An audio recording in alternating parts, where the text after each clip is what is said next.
통도사 김해포교당 바람일선언은 2013년도 김해시 내동에서 묘산 제한스님을 모시고 창건한 포교원입니다.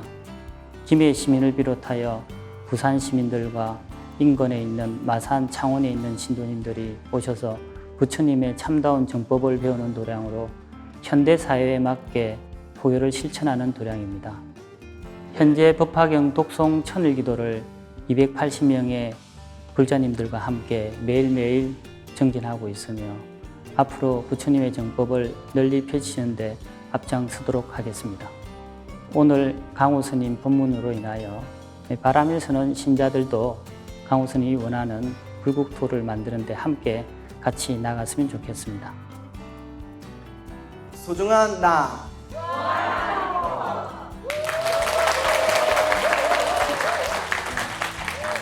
여러분 만나서 반갑습니다. 네, 광우라고 합니다. 우리가 바람일선언에선 두 번째로 뵙는 것 같아요. 그죠? 네. 오늘 약속대로 우리 소나무 소중한 나 무한행복 공개방송에 왔습니다. 와!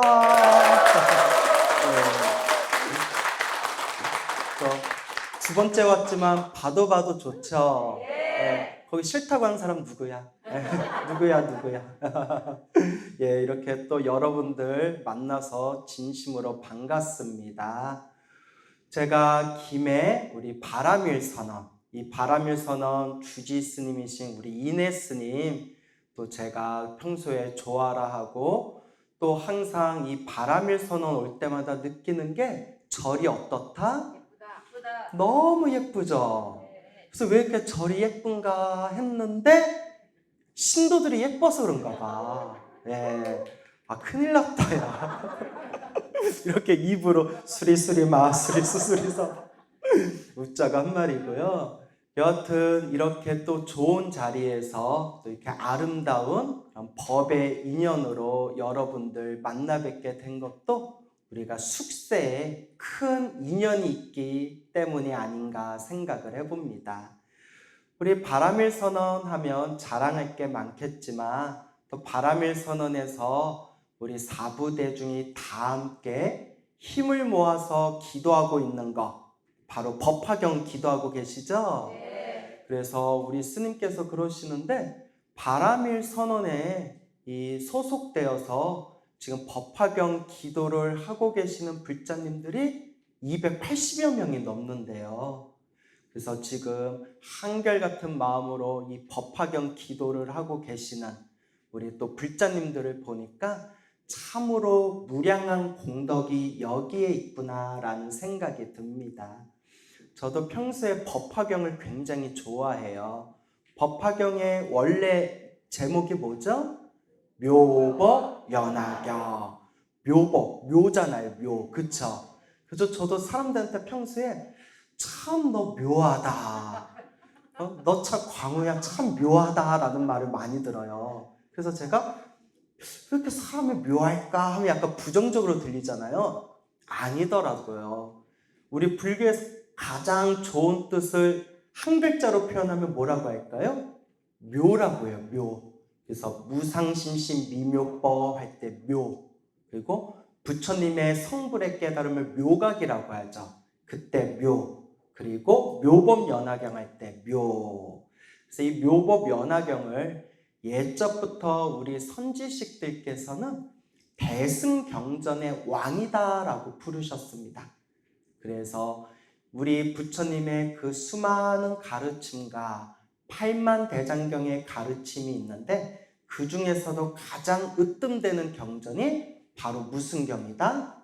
묘법 연화경 법화경이다 라는 말씀이 있죠. 우리 한국불교, 우리 현대, 근현대 한국불교의 가장 큰 한 획을 그으셨던 큰 스님들 중에 한 분이 운자 허자 운어 큰 스님이라고 계셨어요. 들어보셨어요? 운어 스님 잘 못 들어보셨구나. 표정들이 잘 모르네. 자, 이 운어 스님이 굉장히 여러분들이 들으면 앗하고 아실 만한 엄청난 업적을 남기신 큰 스님이세요. 운어스님이 어떤 분이시냐? 일단 독립운동 출신이시고요.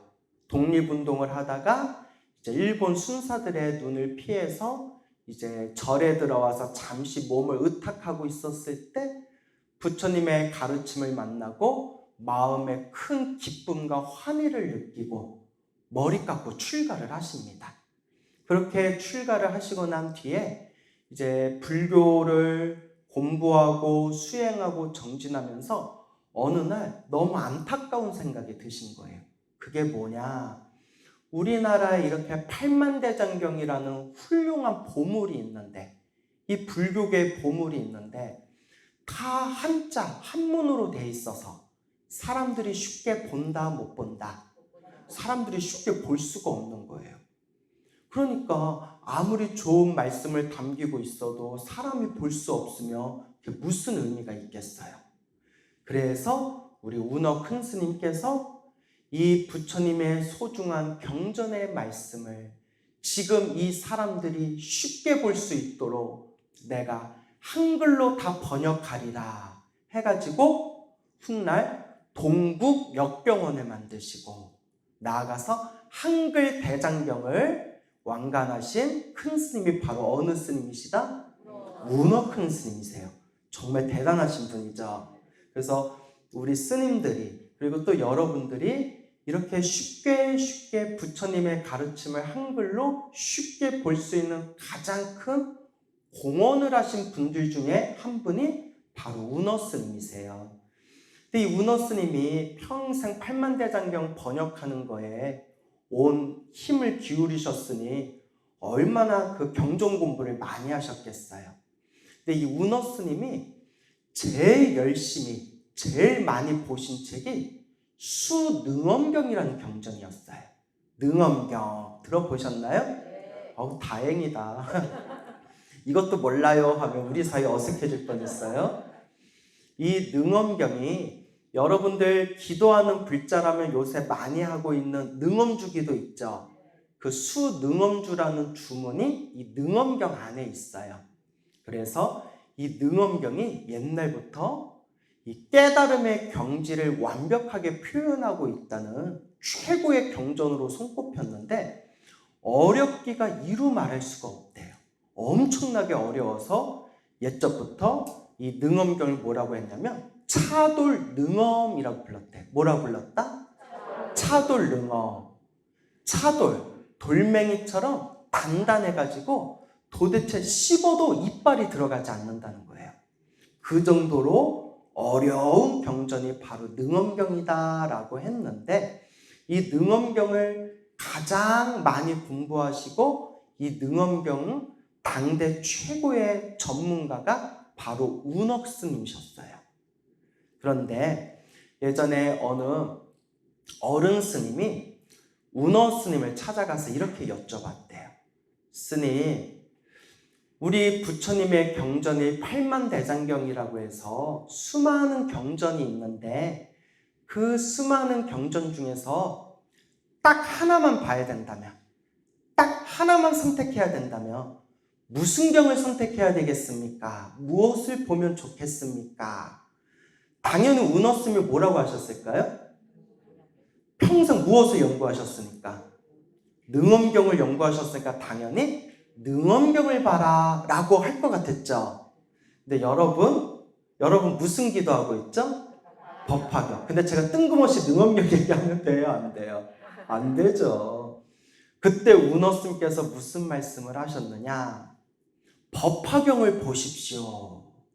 꼭 하나를 봐야 된다면 법화경을 보십시오 라고 간곡하게 말씀하셨다고 합니다. 그리고 또 그 운어 스님의 제자분들이 남기신 이야기에 보면 이 운어 스님께서 또 그렇게 법화경으로 설법하기를 좋아하셨다고 합니다. 그 법화경에 나오는 여러 가지 상징과 은유와 설화들을 재미나게 풀어서 그 많은 대중들에게 법화경 설법하기를 참 좋아하셨다라는 그런 이야기가 전해지고 있습니다.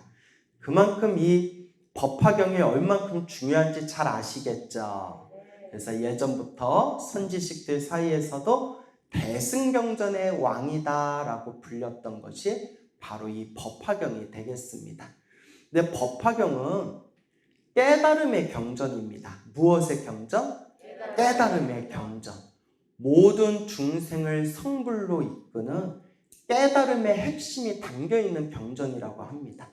그래서 불법의 이치를 잘 모르는 사람들이 법화경을 읽으면 무슨 옛날 이야기나 무슨 전설의 고향 같은 그런 어떤 이야기 속으로 같은 그런 내용들이 많아가지고 이거는 그냥 이야기 우화책이지 뭐 깨달음에 대한 이야기가 별로 안 나오는데 라고 오해할 수가 있다고 합니다. 하지만 부처님의 법, 이 불법을 잘 이해하고 있는 사람, 불법의 핵심을 잘 깨친 사람이 이 법화경을 보면 한 줄 한 줄 행간마다 부처님 성불의 깨달음의 그 묘한 법을 완전히 담고 있는 최고의 경전이다라고 찬탄을 하셨습니다. 그래서 제가 그런 이야기를 듣고 느끼는 게 아는 만큼 보이는구나, 눈이 뜨인 만큼 보이는 거구나 라는 그런 생각이 듭니다. 그래서 여러분 법화경 독송하고 사경하면서 무슨 뜻인지 이렇게 마음에 좀 와 닿으시나요? 예. 왜 대답이 없지? 우리 분위기 또 어색해지게. 근데 여러분들은 그래도 복이 많은 거예요. 여기 바람일선언 주지이신 이내스님이 평생 경학을 공부하시고 지금은 통도사 승가대학 짱으로 계시죠? 짱이 아무나 하는 게 아니에요. 나도 뭐 고추장이나 된장만 먹어봤지 저도 뭐 짱 한번 해본 적이 없는데 이렇게 평생 경전 공부를 하신 스님한테 그 밑에서 법화경 기도를 하면서 법화경 가르침을 공부할 수 있다는 것은 정말 여러분들의 큰 복이다라는 걸 꼭 명심하시길 바랍니다. 알겠죠? 네. 자, 그래서 법화경은 아주 심오한 깨달음의 경전이지만 여러분 우리가 너무 깨달음만 추구하면 좀 심심하잖아요. 그죠? 그래서 법화경은 옛날부터 참으로 묘하고 묘하다라고 했습니다. 왜냐? 깨달음의 경지가 묘하지만 또 묘한 게 뭐냐? 우리 중생들 살아가는 데 있어서 놀라운 신통과 영험과 가피가 담겨져 있는 가장 대표되는 공덕경. 무슨 뜻인지 모르고 읽기만 해도 공덕이 쌓인다는 가장 대표적인 공덕경이 바로 무슨 경이다? 바로 법화경이 됩니다. 그래서 오죽하면 옛날 큰 스님들께서는 아예 법화경을 통해서 큰 공덕과 가피를 받은 이야기만 모아놓은 법화영엄전이라는 책도 여러 번이나 옛적부터 그것이 출간된 그런 기록들이 있습니다. 그래서 이 법화경은 깨달음의 경지를 노래하고 있지만 더 나아가서 우리 중생들이 살아가면서 우리 중생들에게 아주 크나큰 가피와 영험과 공덕을 주는 그런 대표적인 경이 바로 공덕경, 묘법연화경이 된다. 이걸 명심하시길 바랍니다. 그래서 제 주변에서도 법화경을 사경하거나 법화경을 독송해가지고 엄청나게 가피받은 분들이 굉장히 많아요. 그분들 중에 몇몇 이야기는 제가 소나무에서도 여러 번 공개를 했거든요. 보신 분들 계시죠? 그래서 제 주변에 또 소나무에 나오는 법화경 가피 이야기를 보고 난 뒤에 또 나도 한번 해볼까 해서 법화경 사경하시고 독송하시다가 저한테 찾아와서 스님 정말 가피가 있습니다. 정말 가피가 있습니다. 정말 몸과 마음이 편안해진 게 느껴집니다. 그냥 가슴이 답답할 때마다 사경하고 기도하고 사경하고 기도했더니 주변에 시끄럽고 힘든 일들이 편안하게 풀리는 걸 느낍니다 라는 말씀들을 저한테 직접 찾아와서 많이들 이야기하십니다. 여러분들도 법화경 기도하면서 그런 가피의 힘을 많이 느끼셨습니까? 기도 열심히 안 하는구나? 자, 그래서 이 법화경은 아주 놀라운 가피의 힘이 있다. 그래서 오늘은 여러분들에게 법화경과 관련된 재미난 설화 여러분들께 들려드릴까 합니다. 더 열심히 법화경 기도하라는 뜻에서 여러분들의 마음에 또 재미난, 그리고 내가 법화경 기도를 열심히 해야 되겠다, 그렇게 발심을 일으킬 수 있는, 제가 또 재밌게 봤던, 좋아하는 법화경 설화 한 두어 가지 여러분들께 소개할까 합니다. 궁금하시죠? 네. 표정은 다 졸린 것 같아요. 아닌가? 내가 눈이 침침해서 그런가? 네? 내가 신도들한테 왜요? 왜 이렇게 다 졸린 것 같아요? 했더니 어느 신도가 뭐라는지 아세요? 저는 스님 보면 스님은 항상 눈을 졸고 있는 것 같아요. 그래서 내가 나가. 자, 이제 웃자가 한 말이고요. 여러분, 혹시 그런 이야기 설화 많이 들어보셨죠? 네. 얘기도 하는데 네라고 하셔요. 오버. 네, 오버하고 계세요. 자, 축생들이 꿩이나 무슨 짐승이나 그런 축생들이 금강경이나 법화경을 독송하는 스님 옆에서 그 독경 소리 듣는 것만으로도 죽어서 하늘색에 태어나거나 사람으로 태어났다, 이런 얘기 많이 들어보셨죠? 그래서 그 중에 또 한 가지 재미난 이야기를 제가 구해왔습니다. 뜨끈뜨끈한 신상 이야기예요. 옛날 옛적에 당나라 시대 때 어느 스님이 계셨어요. 어느 젊은 스님이 계셨는데, 이 젊은 스님이 내가 머리 깎고 출가했으니 평생 어떻게 수행할 것인가 라고 고민하다가 법화경 책 한 권을 딱 챙기고 어느 깊은 숲속에 있는 암자에 들어가서 오로지 법화경만 독송했대요. 그러니까 밥 먹고 나무 떼고 잠자는 최소한의 일상의 생활 시간 빼고는 오로지 법화경만 독송하셨대요.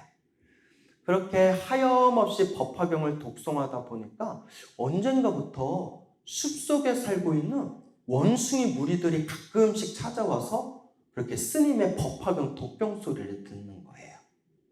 그래서 스님이 원숭이들도 부처님 법문 소리 들으러 오는구나, 이렇게 덕담을 해주면서 이 원숭이들이 오든가 말든가 한결같이 법화경을 독송하는데, 하루는 스님께서 법화경을 다 독송을 마치고 나서 법당 밖을 보니까 또 원숭이들이 우르르 몰려들어가지고 스님이 뭐하고 있나 또 이렇게 쳐다보는 거예요. 그래서 스님이 장난으로 이렇게 얘기했대요. 원숭이들아, 공짜로 듣지 말고 복 짓는 마음으로 부처님께 공양이라도 올려라 라고 큰 소리로 외쳤대요. 장난으로. 공짜로 듣지 말고 복 짓는 마음으로 부처님께 공양이라도 올리거라. 그리고 한번 크게 외쳤는데 그 다음날부터 원숭이 2마리가 항상 이렇게 스님이 독경하고 있는 법당 앞에다가 과일을 놓고 가더래요. 희한하다. 근데 그게 몇 날 며칠 동안 반복이 되니까 스님께서도 희한하다, 원숭이가 사람 말을 알아듣나?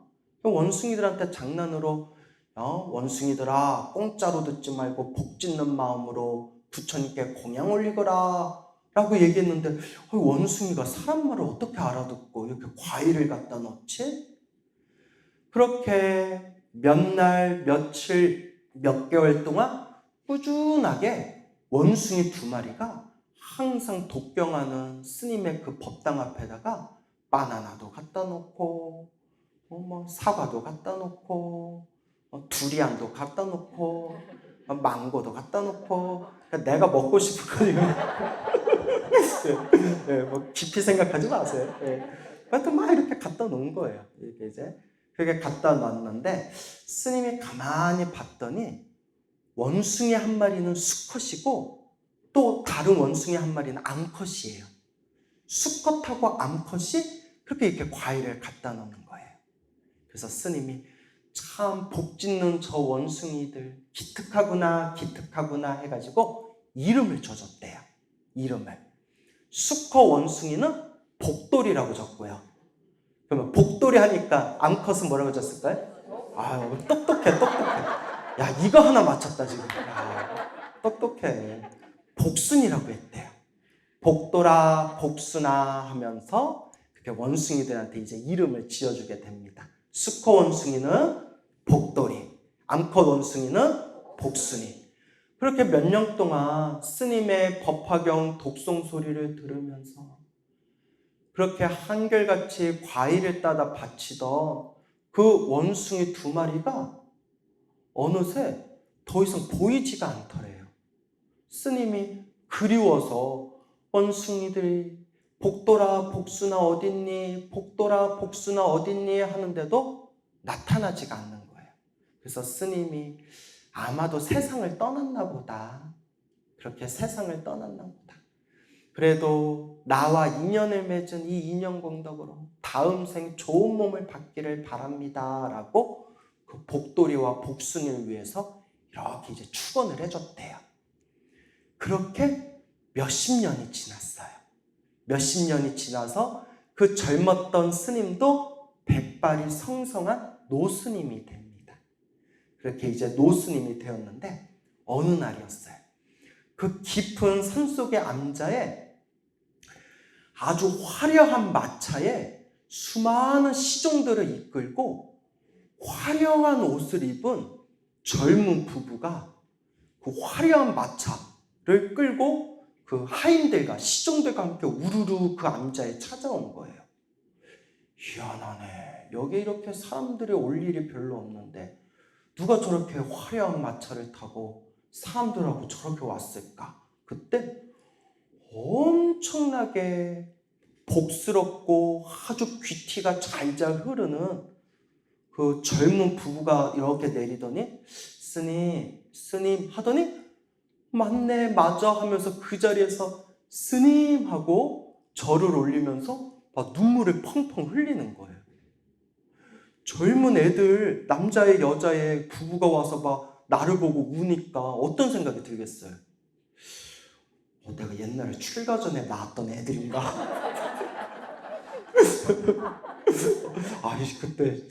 그때 좀 뒤통수가 땡겼는데.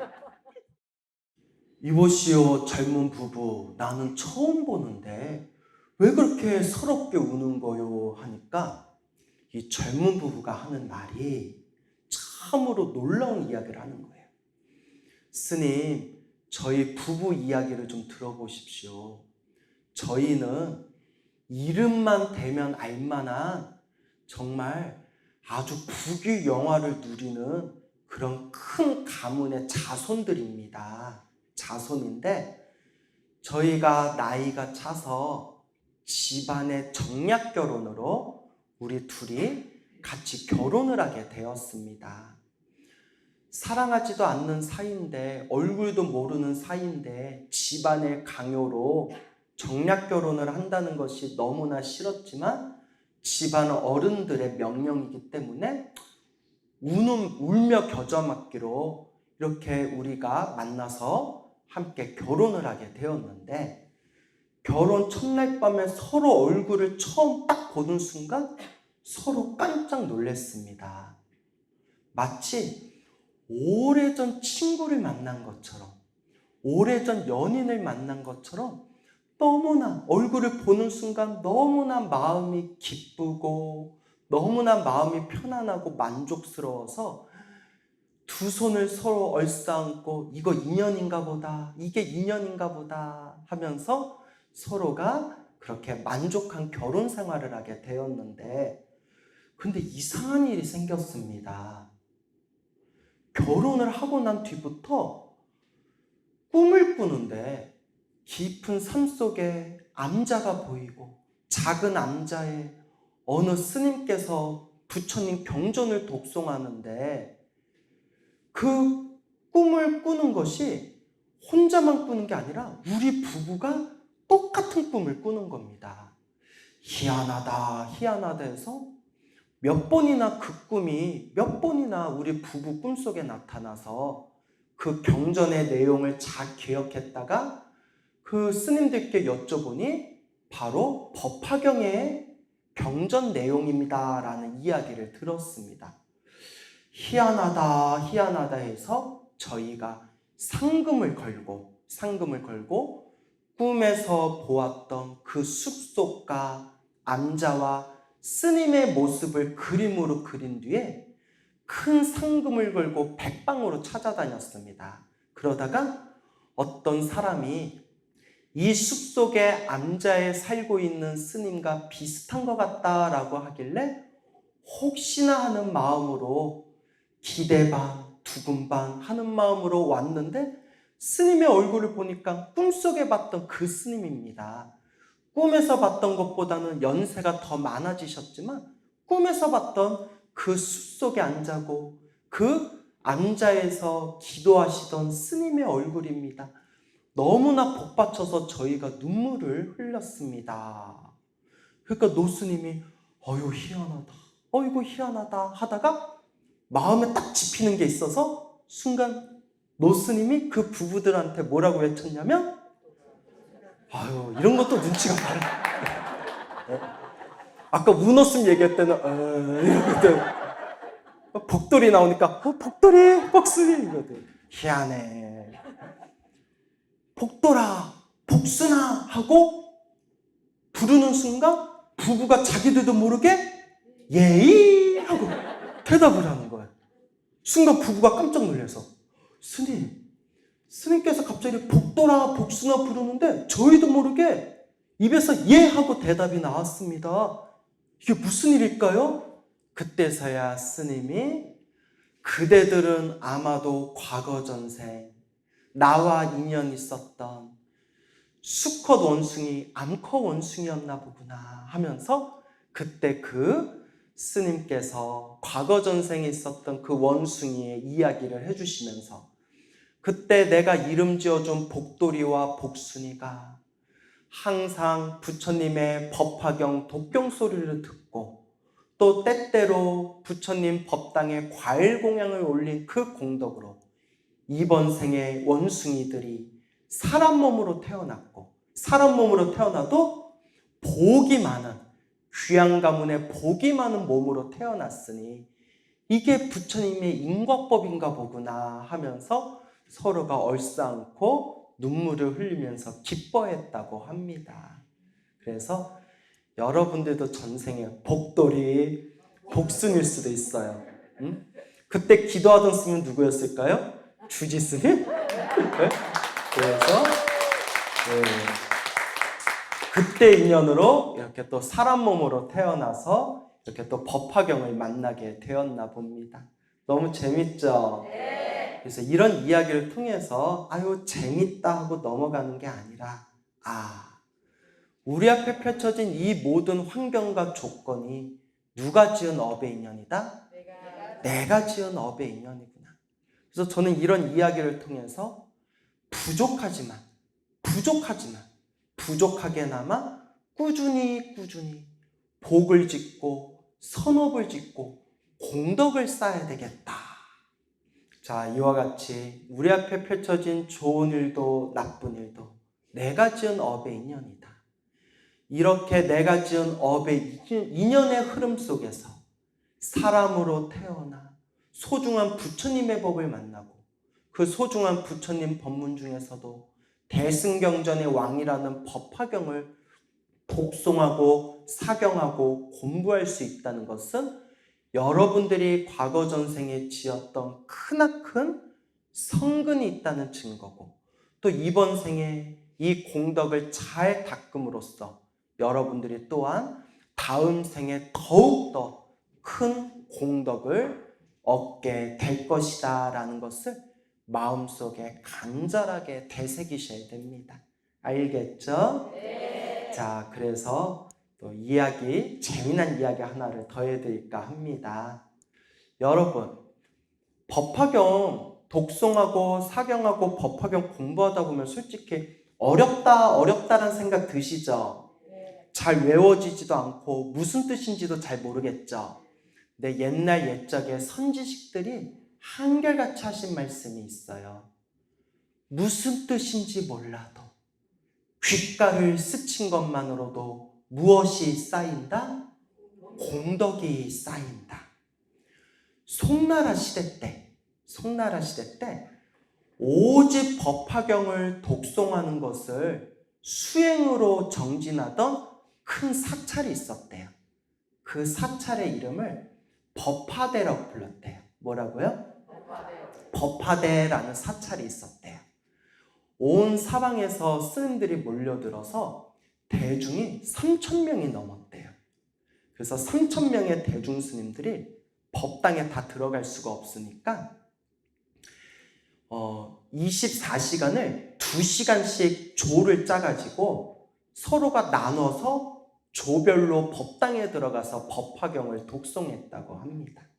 그때 어느 지방에서 사미 스님이 왔대요. 사미 스님은 20살이 되지 않은 미성년자 스님을 옛날에 사미 스님이라고 했어요.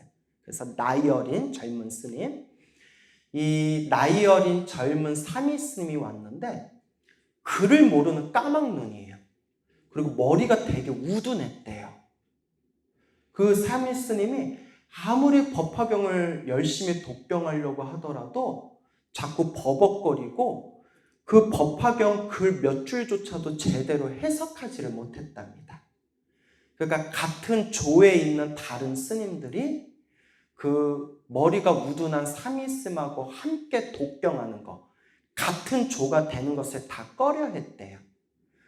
사미 스님이 너무 창피하고 부끄럽고 억울하고 분하고 막 속상한 거예요. 그러니까 그게 우울증처럼 그 부끄럽고 속상한 마음이 너무 깊어져서 우울증처럼 그게 마음에 감정에 병이 생겼나 봐요. 이 더러운 세상 살아서 뭐하냐 예라이씨 하면서 절벽에 올라가가지고 몸을 뛰어내려서 자살을 했대요. 그러니까 공부를 헛한 거예요. 그죠?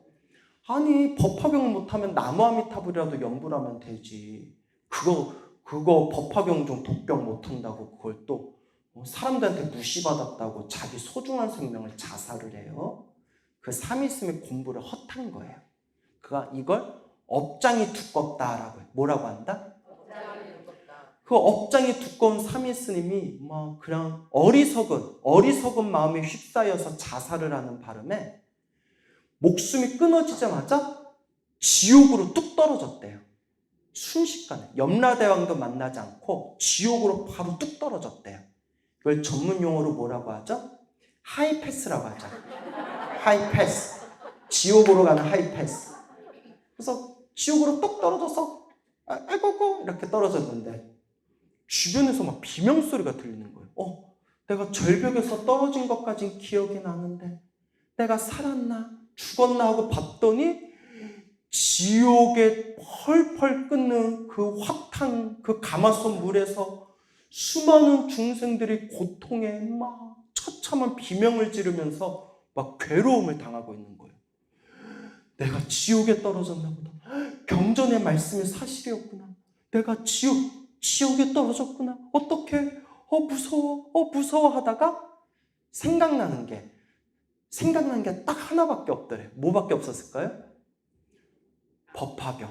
법화경도 묘법연화경 딱 제목 하나 떠오르더래요. 머리가 너무 우둔하니까 뭐 하나만 떠올라요? 묘법연화경 딱 제목 하나만 떠오르는 거예요. 순간 너무 무서워서 자기도 모르게 부처님 살려주세요. 묘법연화경 하니까 번쩍하면서 갑자기 지옥이 무너지면서 그 지옥에 아주 맑고 깨끗한 연못물로 변하고 가마솥에서 고통받던 그 죄인들이 다들 연꽃 위에서 시원한 바람을 맞으면서 고통에서 벗어나 있더랍니다. 뭐라고 외쳤는데? 야, 난 좀 오버 아닌가? 아니 무슨 묘법연화경 제목 한번 불렀는데 지옥에 무너지면 지옥에 떨어질 사람 하나도 없겠네. 하지만 저는 이제 그 옛날 선지식들이 만들어 놓은 법화경 영업록에 나온 거 그대로 말씀드리는 거예요. 묘법연화경 하는 순간 지옥이 무너지고 지옥에 펄펄 끓는 지옥의 불바다가 다 시원한 연못물로 변하고 그 죄인들이 연꽃 위에 이렇게 앉아가지고 고통을 쉬고 있으니 옥졸들이 놀래가지고 그 삼위스님을 모셔다가 염라대왕에다 데려줍니다. 염라대왕이 다 자초지종을 듣고 나서는 삼위여 삼위스님이여 그대에게 아직 남은 생이 있으니 내가 다시 돌려보내드리겠습니다. 부디 다시 돌아가며 부디 열심히 수행정진해서 큰 뜻을 이루소서 하면서 삼위스님을 다시 휙 하고 돌려보냈는데 삼위스님을 눈을 딱 떠봤더니 절벽 밑에 떨어진 채로 눈을 이렇게 뜬 거예요. 몸을 봤더니 다친 데가 없는 거예요. 꿈인가 생신가 하면서 절에 들어와가지고 대중들한테 겪었던 일을 얘기하니까 믿어요 안 믿어요 사람들이? 야, 이 자식이 이제 아주 독경하기 싫으니까 이제 뻥까지 치네. 그때 삼위스님이 다 법당에 들어가서 부처님께 향 하나 사르고 합장 3배를 올린 뒤에 부처님 제가 체험한 이 사실이 결코 거짓이 아님을 불보살님께서 증명하옵소서 하면서 그 순간 이 삼위스님의 업장이 우르르르르 무너지면서 그 불보살님의 증명이 펼쳐지며 삼위스님이 지혜와 총명이 터져버렸대요. 뻥 하고 지혜와 총명이 터지면서 그날 이후로부터는 법화경을 독송할 때마다 한 줄, 한 문구에도 뜻에 걸림이 없었고 그와 같이 일심으로 수행정진하니 나중에 훗날에는 법화대 3,000명 대중 중에 가장 으뜸이 되는 큰 스님이 되셨다라는 이야기가 법화정기라는 책에 전해지고 있습니다. 여러분 믿습니까? 네.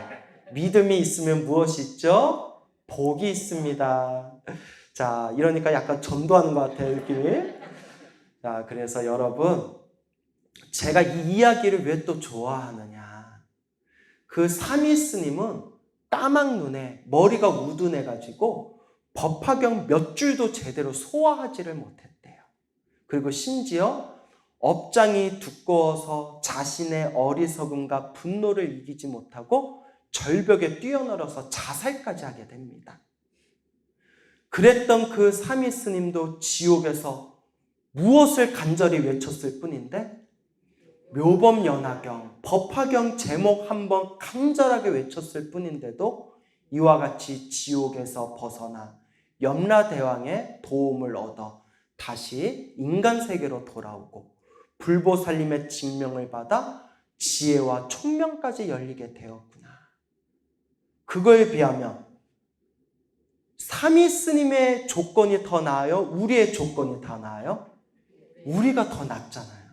우리는 글도 알고 그리고 사경하면서 부처님의 법화경의 가르침 몇 줄이라도 마음에 되새길 줄 알고 그리고 부처님의 가르침을 통해서 우리가 이번 한 생을 우리가 아름답게 공덕을 닦으며 살아야 되겠구나 라는 거는 우리가 다 알고 있잖아요.